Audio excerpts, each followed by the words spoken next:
everyone. Thank you for the lovely introduction, Rob. So I am Jane, and I am the Global VP for Fruit Confections, as well as being the Global Brand Director on Skittles. I'm so happy to see so many of you enjoying packets of Skittles. I was just offered a pack, and I was like, no, I'm good. I have a lot of these. So before I dive into one of my favorite topics, Skittles, I'll introduce myself to a few of you because I'm sure none of you know who I am. So I have been at Mars Inc. for 17 years. And I joined back in 2003 as a sales and marketing associate. That's the motley crew back at our Team Skittles and Fruity at our headquarters, who I'm representing here today. In the last 17 years, I've had the opportunity to both live and work with Mars in Denmark, the Netherlands, the UK, and currently in Chicago within the US. You may or may not have been able to place my accent. For those of you who can't quite figure it out, I'm actually from Australia originally. There you go. I'm going to share with you some of my experiences and my learnings and how they apply to Skittles. Before I dive into a little bit of that, you may not know a lot about Mars either. We are one of the largest privately owned family businesses in the world. Yes, the Mars family are still involved in our business. We have annual sales of over $35 billion. We have over 125,000 associates, most of who actually work in our veterinary health business. And then also, we've been operating for 108 years, of which obviously I've been experiencing part of that journey as well. Enough about me, enough about Mars. You're here to talk about Skittles and why we consider it a cult brand. So I want to say, first of all, a huge thanks to the team at Cult for inviting us to speak here today, and for you for being and indulging me today in my very biased opinion as to why Skittles is the cultiest brand that we certainly have at Mars. And there's some facts behind that too. Skittles is a type of brand that has fans that do this in their spare time. People make prom dresses out of our distinctive packaging, incredible works of art out of our colourful lentils. Celebrities have custom vending machines in their house. I don't even get one of those. And people, and this is a little odd, some people even choose to take a bath in a tub full of colourful candy. I have some hygiene questions. However, the point of this is, this was a fan who created viral content, a YouTuber known as Guava Juice, and he posted this. We had 20 million views on this. But then what happened was, he inspired others to do something similar. They decided to take a bath in Skittles too. And that generated another 6 million impressions. And late last year, Lizzo. She decided to take a bath in Skittles and took a selfie and posted it on Instagram. Those of you who don't know Lizzo, she was our 2019 VMA Best New Artist. And that then went across the Atlantic, and it triggered a response in the UK newspaper, The Sun, who used it as a conversation starter for body image and encouraged fans to do the same. So, how did we get involved in all of this? Skittles and Mars paid nothing, zero. All of this was because of the incredible richness of engagement and viral content that our users were generating. So the question is, how do you get to this point, right? How do you get a brand to this point? And it didn't start that way. I'm about to share with you a tiny piece of history way back in 1974, where the first Skittles ad was played. And let's have a look. Fruity little Skittles are fun to chew. Some for me and some for you. Hi, Bill. Hi, Suzanne. What are you doing? I'm eating Skittles fruit chews. I crunch the outsides and chew the insides. They feel real good in my mouth. Yeah, they taste all fruity. I love the colors. Lemon, orange, brown, strawberry, lime, purple. Give me an orange one. Fruity little Skittles are fun to chew. Some for me and some for you. So first of all, I don't think you really could have imagined that would end up here today. I have two really important things to say about this ad. One, this was a long time ago. Mars have pioneered and very proudly pioneered a marketing code where we would never, ever advertise to children under the age of 13. This would never see the light of day today.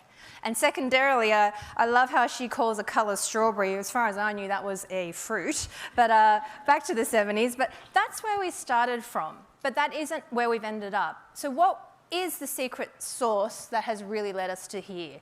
And if we look past in the last 30 years, there's been a real common thread.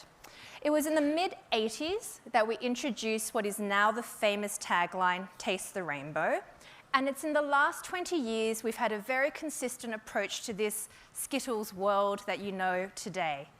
It's a little quirky, it's unexpected, strange, and at times uncomfortable. But we've been incredibly consistent about driving that in the last 20 years. I really have to point out that one of the images in the bottom row there, the gentleman milking the giraffe. First of all, I know you can't milk a giraffe. 2, I know giraffes don't have udders. I get a daily mail from our consumers.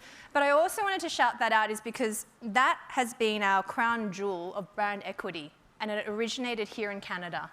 It was over 10 years ago, a simple video digital piece was made for Tropical, and that has become our best performing brand equity copy around the world. It's shown in China, Russia, and it's currently airing in the US. And that really takes me to my first takeaway, the key lesson I'd share, which is, as you move forward into the future, be really clear about the jewels that you have in the past.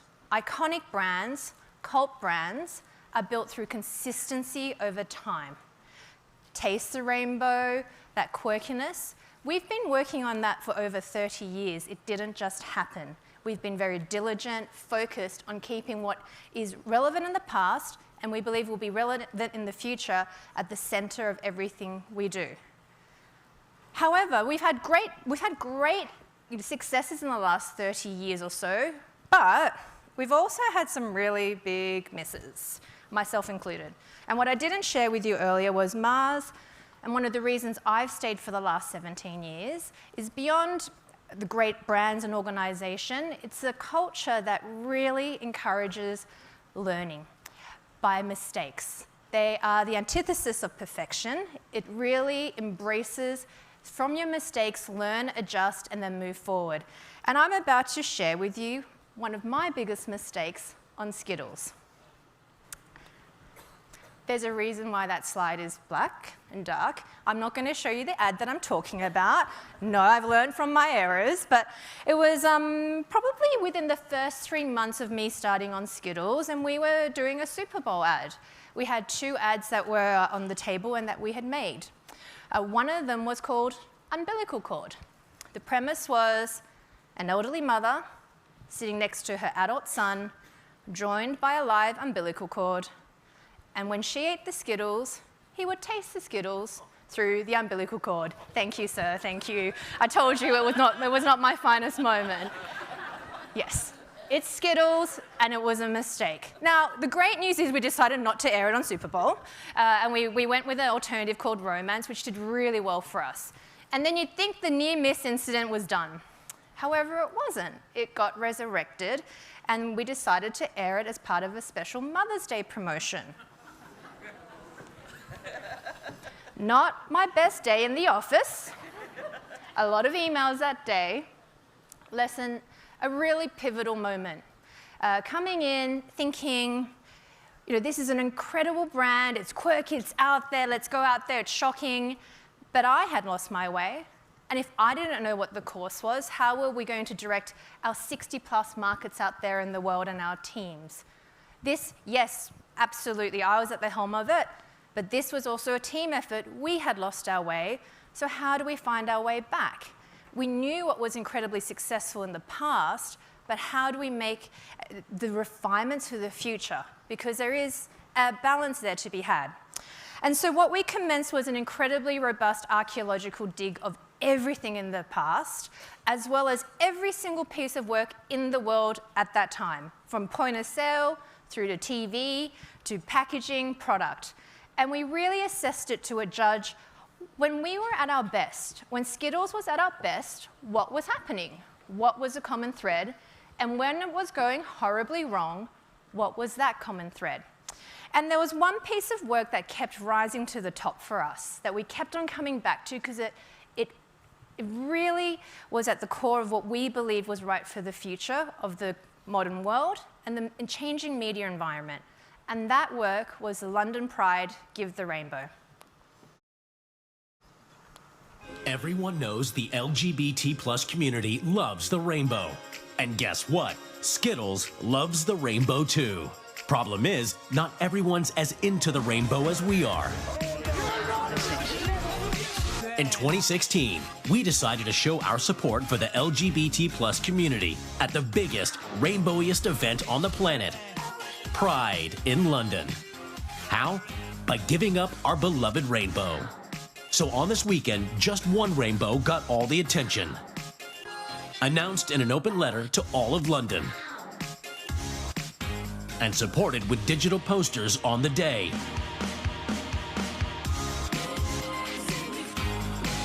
We even had our very own float at Pride. And of course, rainbowless Skittles packs.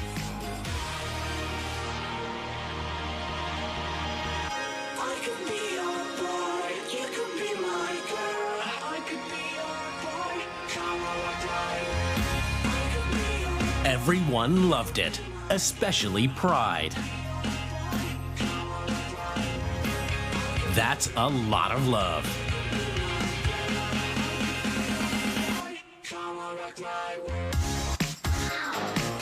And 2017's going to be even better, with Tesco stocking rainbowless packs nationwide in support of the LGBT+ community.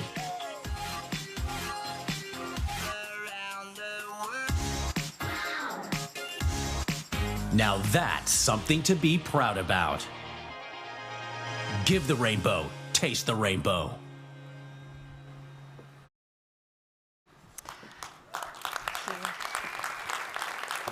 It is, I have to say, you do have pieces of work you love the most, and that one is definitely my favorite. I'm very biased on that one. What we loved about it was when everyone else in the world was throwing their rainbow on packaging, comms, everything. And that's not a bad thing, don't get me wrong.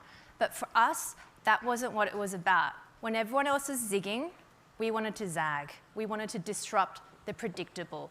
Every moment that's predictable, that's where our entertainment was coming from. Previously, our brand benefit was poking fun in reality.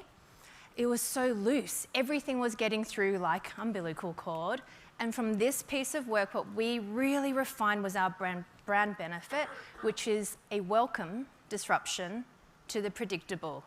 We love being late to the party. When it's getting to the point where you know it's going to happen, you're kind of starting to roll your eyes, that's when Skittles comes in to disrupt what you can expect in a really surprising way. What we also found was that not only did it appeal to our current consumers, it was really appealing to people who weren't engaging or purchasing the brand at all, new prospects. And equally important, the passion that we generated in our associates around the world was incredible. This was the type of brand we wanted to be as we walked into the future. This was just one of two changes we made post-umbilical cord. There wasn't a lot, just two. The second one was we had a lot of conversations with every market, general manager, marketing directors, agencies out there to really understand where we were going wrong. Why was it confusing? What was it in particular that people were struggling with? And it was a question I expected, but I really didn't want to hear because I thought it was going to be really hard to answer, which is, how is Skittles humor defined? I don't know. To this day, I still don't know. I will give you an answer, but I was like, that question I can't answer for you. I've spent way too many hours of my life debating it's a feeling, but how do you articulate it in a precise way so that all these people around the world know exactly what it is to execute? And we really wrestled with that. What's funny in China isn't necessarily what's funny in the US or what's necessarily funny in Canada. At the same time, you're a global brand. You want it to feel and look somewhat the same. And then finally, it's Skittles. You know when it falls flat, there's nothing worse than a Skittles ad that's flat. You're like, ooh. And I certainly know what happens when you overshoot it and it goes into shocking and offensive. So how the heck do you define it? And how we did that was actually flip it on its head. Rather than trying to define it by what it was, we decided to define it by what it wasn't. And this is what came out. A really important artifact from that conversation. Anywhere in that box is fine, as long as you don't go outside of that box. We don't want to be cute. It's not sitcom funny. That's not what Skittles is. It shouldn't be culturally offensive or gross. And it shouldn't be mean-spirited or have negative emotion. The best of our Skittles work has a beautiful warm tone to it, but yes, a quirk and surprise that you sort of do a double take and go, what did I just see? But it should never come from a negative place. It should be never, ever mean-spirited. And then beyond that, we gave the freedom within that framework to say anywhere in between that is fine, rather than wrestling down the equation of humor to its exact precision. That's between this and the brand benefit was when we truly unlocked something really powerful for us as we moved forward. And that's the second takeaway and lesson I have. It's not rocket science, but it's really simple. You've got to provide simple frameworks that everyone can understand, because we had 30, 40, 50-page documents trying to explain what humor of Skittles was, and this is what people understood. They're like, let me play in the sandbox as long as I'm in. Are we good? I'm like, yep, we're great as long as you're in. And having something so simple was what enabled us to execute, deploy this with absolute clarity around the world and with incredible speed. Rather than endless debates, conversations, they saw that simple framework, that artifact, and it was incredibly powerful for people to execute. Those two small things. It's not about you don't change everything. You keep what is the jewels from your past and they'll take you forward, but small refinement on the brand benefit, clarifying what the humor wasn't, has been an incredible unlock for this brand. That is the moment that we decided to stop doing Super Bowl ads. Do not get me wrong. There's nothing wrong with doing a Super Bowl ad. They're incredible. Mars does them. I love Super Bowl ads. But for Skittles to do a Super Bowl ad, it's kind of predictable. The point is we want to shake that up. And that kind of refinement has really generated some incredible work for us that we'd never explored before. And that work has really generated a well-deserved to our agencies and the markets who have led that work, 175 creative awards, which they've worked so hard for. So I want to show you what I would consider probably our best piece of work from that strategic refinement, which is Broadway the Rainbow, which was 2019's Super Bowl. While most brands are making elaborate commercials to air during the big game, Skittles is going with a different approach. Instead of an ad, a Broadway show. A half-hour-long Skittles commercial. I don't know how to wrap my head around that. This might have been a bad idea. Yep, we skipped the Super Bowl and instead made a Broadway musical, all about how horrible and manipulative advertising is. Then we charged people $200 to watch it. You have to buy a ticket to see an ad. Yeah, it's a real Broadway show. Bad marketing idea. Maybe, but the story blew up, and the show sold out in 2 days. Then we dropped the cast album on Spotify, and a music video which didn't exactly celebrate the biggest marketing day of the year. And that blew up too.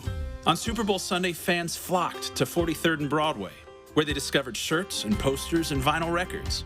Bootleg shirts sold outside and made an appearance in the show, as did fake ads in the custom playbill. It makes me spend money I don't even have, buying hundreds of shoes I don't need. These 1,500 people would witness an ad which took months to plan and rehearse and would never be shown on TV or the web. This Skittles ad sold nearly 600 packs. I don't know if I could ever trust a faceless multinational corporation again. I felt the glory of the stage. A candy ad for a brand new age. A brand new age indeed. The future of Super Bowl ads doesn't include TV or football. The most inventive run in the history of ambush advertising. So it worked. But was it any good? It's metadrama. It's ephemerality. We're genuinely creatively exciting. A joyful giving up of oneself to accessible absurdity. In fact, Skittles the Musical became the most talked about ad of the entire game without spending a penny on the Super Bowl. All resulting in a 5.6% increase in consumption. Broadway the Rainbow. Taste the rainbow. It's interesting. When I look at that, I sweat bullets remembering that the moment we triggered it, I was like, I'm either going to get fired again, or this is going to be incredible. And that's when we know there's magic in Skittles IDs, when you're really riding that edge of like, ooh, this could make or break us. But again, within the construct of not being offensive or mean-spirited. So I want to leave lots of time for your questions. So I just want to give you a quick summary of the key lessons that I've learned in my time on Skittles in the last few years. One, do look back to the past if you have it, to see what it is that really is relevant and has brought you to where you are and still remains. I was the first to say get rid of the tagline that start from scratch. We've all been there. We've all been in marketing where you're like, oh, it's easy to redo the whole thing. And I'm so glad that the conversations and we decided to stick with what had made us great, which was Taste the Rainbow. Really simple thing. You need to make sure people understand what you're talking about in a really, really simple way. Trying to describe and explain humor to associates around the world was so challenging. That little box has been the biggest unlocker in terms of some of the work that we're seeing come out, which is on par with the work we've seen on Broadway and Super Bowl as well. So on that note, I want to say thank you for your time, and I invite all of your questions, which will be very kindly moderated by Rob. So thanks for joining me for the conversation today.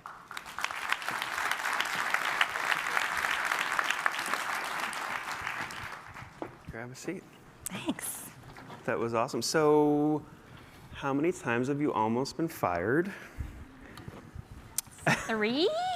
You survived a real big one, like shortly after you started, which was pretty amazing. It's a. Clearly, people believe in you. I'm not out to get fired, but just how much do you believe in the idea that you're willing to stake your career in it? Yeah, a few times, and I have to say they've all been with Skittles, ironically. So, yeah, that's what gets you to. Well, congratulations on the award, and we're looking forward to honoring Skittles at the gala tomorrow.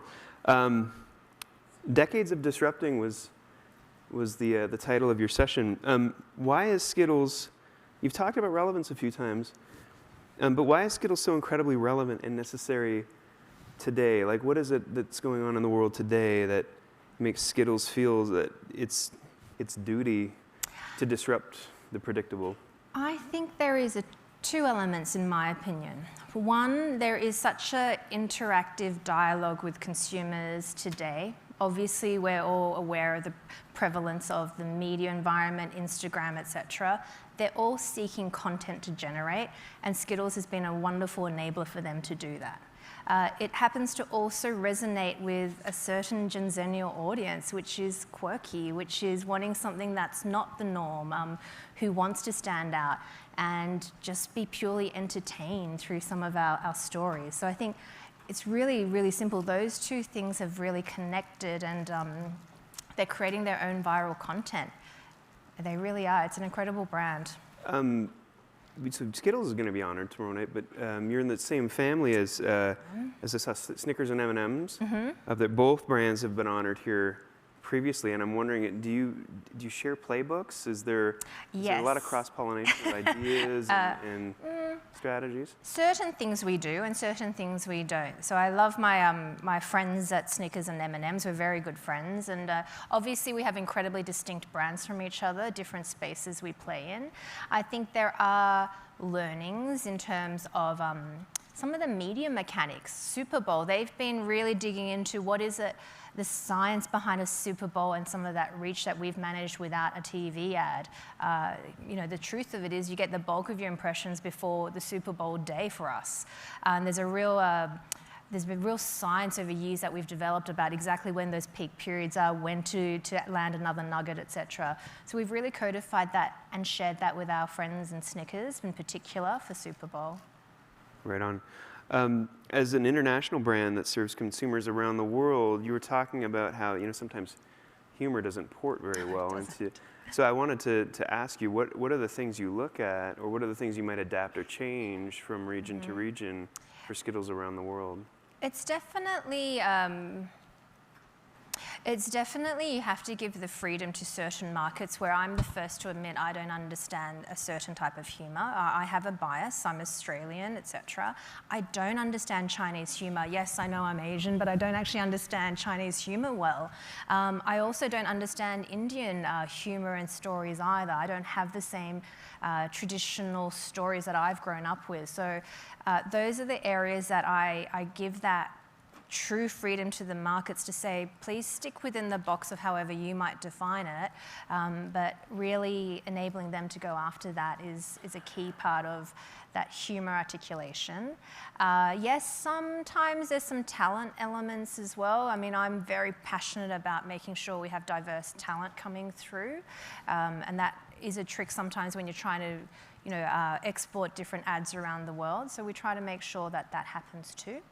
And also even directors of who you use to produce things. We're very mindful of some of those nuances as well as that diversity lens that we're bringing in. Skittles' sense of humor is sometimes so irreverent. How do you test the creative, or do you even bother testing it? Man, I'm 4 years in. No, 3. I don't know. I just know. This is what I mean. This is what I was saying. Everyone's asking you how you define it. I'm like, it's a feeling. And that's a terrible response to tell a market, but it's this feeling you get in your gut. You're like, you do a double take going, what? What did I see just then? What was that? And you look at it again. But it has to be not shocking and offensive, as I said. And there's that bit, like I remember those moments in Pride and those moments in Broadway the Rainbow where I was like, and I do have that voice that goes, oh, you could lose your career here. Like it's that feeling for me personally. As I said, that's a terrible articulation of how to guide a brand, but that is how I feel in that moment going, I think that's a great idea. And you have that tone going, does anyone else feel that way? I feel like the humor is sometimes so offbeat, it's almost, the kind of strange jokes you might share between friends, but never with anyone else because no one would get it. And I find that a relatability in Skittles, and I'm wondering if that's intentional. Is there a certain kind of, say, personality archetype that you've modeled the brand voice after, or is there even a certain, persona that you've tried to adopt for the brand? We definitely look at archetypes. That's something that we are is very embedded in our Mars brands. We all have archetypes. I think the key thing with Skittles, so those archetypes are clustering. It doesn't tell you what type of, for example, if you're a jester, what type of jester are you? So we don't take that definition too strictly. The Skittles one, and as I said previously as well, it's probably been the hardest brand I've worked on because it's really hard to pin down, but it keeps pivoting. It's disrupting the predictable all the time. And I've learned to make peace with that eventually. It's just, I've never had an experience like this on a brand, which all my other brands have been very well defined. So again, it's a loose answer if I'm honest, Rob, but I've learned to let Skittles breathe and just keep it bouncing between the walls is when it's in its sweet spot. I'd imagine that you have an in-house team that works on Skittles and likely some outside partners as well. What's the dynamic between the in-house team and the outside partners? How do they collaborate? What things do you do in-house? What things do you not? We have a definite ecosystem. It varies a little bit by market. We have what we call an IAT, an integrated agency team, where everyone has an equal seat at the table. We start that right from the get-go, from the business problem or objective that we're pushing for, and then at the brief and all the way through. I have to admit, I'm really black and white on it as well. If you're not aligned as a team, if we're not holding hands, we're not ready for this meeting. So we really encourage that to be everyone's at stake for each other. And that Broadway program's a great example where you've got PR, media, creative, all coming together, social, to make that really work. So I think that closeness has been something we very much value at Mars. Our agency partners have been with us for a very long time. They're part of our family. Right. I think a lot of marketers would look at some of the work that Skittles has put out with great envy. Like, how did they get away with doing that? And I'm wondering, how did you and your team, internal or external, win the kind of permission that you needed, to make such a departure from predictable advertising? The Pride program's a great one. As I said, we're a family-owned business, and we have a lot of passion about, we've never given up our rainbow, ever. The thought of printing white lentils after building a brand for so long to be so colorful, that was a really big conversation. And it required a lot of understanding where the discomfort was. We did test and learn. It wasn't like we were turning everything, off, all the rainbow off of everything. It was very clearly, let's see if this works, and if it does, let's scale it up. We actually did Pride in Canada last year because it was successful. The other truth about Pride is we operate in markets where Pride is not legal. And we had those real conversations to say, for those markets who may believe in the cause but had some real challenges in terms of customers who are like, this is not legal in our country, we had a very open conversation about, as a team, regardless of how it might impact certain markets, that we were still going to go there and brace ourselves for potential challenges in other geographies. Transparency, candor, one decision maker, if I'm honest. I'm really always clear about, you always want to have all conversations and voices at the table, but at the end of the day, you might be heard, but you might not get a yes, is one of the things I like to encourage in our team. And if it doesn't work, then that responsibility, accountability lies with one person. So you still say no to some things. It was like my president, so it was great for them. Right. But there was just really, and laying out the consequences of all the scenarios, going, we're well aware of what could happen. Is this the right? This is what I love about Mars. It actually came down to one comment, which is this the right thing to do? And the answer was a resounding yes, and that was done. That was it. That when we were putting all the views, it was just, is this the right thing to do? That's amazing. I love the simplicity of your brand framework. It's so easy to understand. We do get carried away with how complex we can make things. Yes. But now that you have those boundaries in place, do you still give your team permission to push against those boundaries? Is it stifling creative, or is it encouraging innovation? We haven't found it stifling yet. It is only 3 years in. I anticipate it will become stifling. I have no doubt. So I think we have to continue to review, continuously improve what we're doing. It's still relatively fresh, the ideas that we're coming off of this. The thing that actually, on Skittles, I think we struggle with the most is that it just falls short of the mark of being too cute or flat. That's what happens more often, going, yeah, it's all right, I could rationalize it, but it doesn't feel like, what did I just see? Mm-hmm. So we're feeling confident on the runway we still have on it, but there's an absolute openness to continue to learn. And every single program we do, we learn a bit more, and we'll adjust as we go along. You're such an atypical brand that does atypical things. Are there atypical success metrics or KPI that you're paying attention to as a brand leader that maybe other brands might be ignoring or not paying a lot of attention to? No, we're treated pretty much the same, all our brand leaders. So we're in terms of KPIs, we're treated pretty much the same. I think how we assess our brands and whether we're in that sweet spot is a little bit individual and brand specific. As I said, I've never had a metric on a brand that I've worked on which was, ooh, that made me just think and feel a little bit uneasy for a moment, uncomfortable, going, what was I feeling? I've never had to use that before, and I don't think I would need to use it on all of our brands in Mars. Mm-hmm. But in terms of how we judge our brands in Mars, we do have pretty common metrics across the board. How you choose to achieve them is where we have some freedom. Oh, gotcha. Ryan kicked it off with a great speech today, talking about empathy. John touched on that as well. It made me think that, as important as communication is to a brand, like Skittles, listening is probably just as essential. And I wanted to know how does Skittles listen to or even involve or co-create with your consumers, with your customers and your fans, and involve consumers in those kind of brand decision making? We have we do a lot of co-creation with our customers, if I'm honest, particularly all around the world. In China in particular, the ecosystem of decom and decontent is so entwined that is a very specific area that we've really focused on.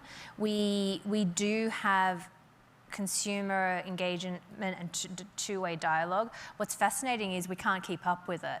You know, all those things that I just showed you with Lizzo and the bathtub, like we get surprised too, and you never quite know what's going to take off. So I think there's so much more we could do, but at times, if I'm truthful, it does feel like I'm playing Bop It, we're playing Bop It, trying to keep up with all the dialogue that we have. But again, that's one of those things that we've learned to be comfortable with going, let that content live and breathe, and when we can find that little thread, we'll pull along with it. Are there other brands that you maybe look to in other categories that you respect or look up to in terms of the kinds of things that those are doing? Yeah. And if so, what brands might those be? One of the ones that really strikes me is Beautycounter right now. I think the work that they're doing on their messaging about their sustainability, getting really on the transparency and being forefront of their thinking on that is incredible. I purely consume that as I consume their content as a normal person, not as a marketer. What I see proactively when they share about their packaging, their going into their supply chain is really incredible. I've been blown away. And I think not only the comms, I think what they do between the D2C as well as their retail experience stores, that ecosystem it's very, very impactful. So I've been incredibly impressed with that so far recently. Skittles is such a light-hearted brand, but we don't always live in a light-hearted world. Business is serious, and sometimes serious issues arise. How does your brand deal with controversy when and if it happens? Yes, we've had a few of those in the past, so we have a wonderful team to help us navigate and learn from that as well. I think we tried to keep it simple, as always, which is, I go back to what I said before, is like, what's the right thing to do? There's a really simple North Star about how we judge how we respond to things where we may not want to be at the center of things. We can't control all of that. We know that's the era we live in. But how I personally make my decisions, and I have seen our leaders in Mars make them, is just what is the right thing to do, and treat that with the kindness and respect that we want to receive ourselves. So it's a feeling on how we approach it, and we have incredible teams in corporate affairs who really help us navigate some of that unprecedented world that we're living in. We've taken us through a few decades of evolution of the brand. What's the next frontier for Skittles? Told you, can't tell you. That would be spoiling the secret, and you don't know when we're going to strike is the point. It has to be when it's, but as I said, it's what's predictable. We'll be late to the party is what you will know. But I will give you a nugget of, I think we've been doing some incredible work on communication, but if you think about our products that you're enjoying today, I don't know, I think you've kind of gotten used to predicting what they might feel and taste like, etc. So there's some really interesting touch points we're bringing through of disrupting the predictable on our product as well, and then a few of those are hitting Canada very shortly, as well as have just hit in the US and the UK. You can get Skittles without a shell in the UK, and you can try some things that are dipped and covered in different things in the US as well. So I think you're going to see us bring that through in a 360-degree way as well. Well, thanks so much for keeping us anticipating what you might do next. Really appreciate it. Thank you very much. Thanks, Rob. Congrats. Thank you.